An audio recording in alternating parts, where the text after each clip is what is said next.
ბირჟებზე საინტერესოდ ვითარდება მოვლენები შეერთებულ შტატებში საბიუჯეტო კრიზისის დაწყების შემდეგ ყველა ელოდა, რომ დოლარი ძირითადი ვალუტების მიმართ საგრძნობლად დასუსტებოდა და ამერიკული ინდექსები დაეცემოდა. თუმცა მოხდა საპირისპირო, განსაკუთრებული ძვრები არ მომხდარა. დოლარი ისევ მყარად დგას და პირიქით ნელ-ნელა იმყარებს პოზიციებს. დღესაც იაპონურ იენას გარდა ყველა ძირითადი ვალუტა მასთან მიმართებაში შესუსტდა. ეს ფაქტი კიდევ ერთხელ ადასტურებს იმას, რომ ფორექსის ბირჟაზე წინასწარი პროგნოზების გაკეთება სარისკოა.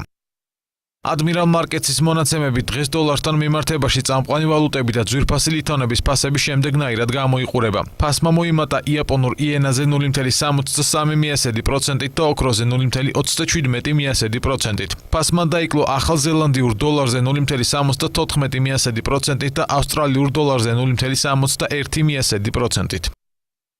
იენას ფასი დოლართან მიმართებაში გამყარდა 0.63%. წყვილზე აზიის და ევროპის სესიაზე განვითარდა დაღამავალი მოძრაობა და გაარღვია ლოკალური მინიმუმი 97.65% ნიშნული. მისთვის წინაღობებია 98.1% და 96.8% ნიშნულები. ამჟამად ვაჭრობა მიმდინარეობს ამ ნიშნულებს შორის.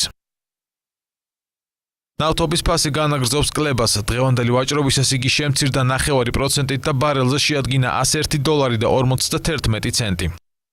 გუშინდელი ვაჭრობისას ოქროზე ფასი საგრძნობლად დაეცა და მიაღწია სექტემბრის მინიმუმს. დღეს იგი გადასულია ფლეტში, გამყარდა 0.27% და უნციაზე შეადგინა $1290.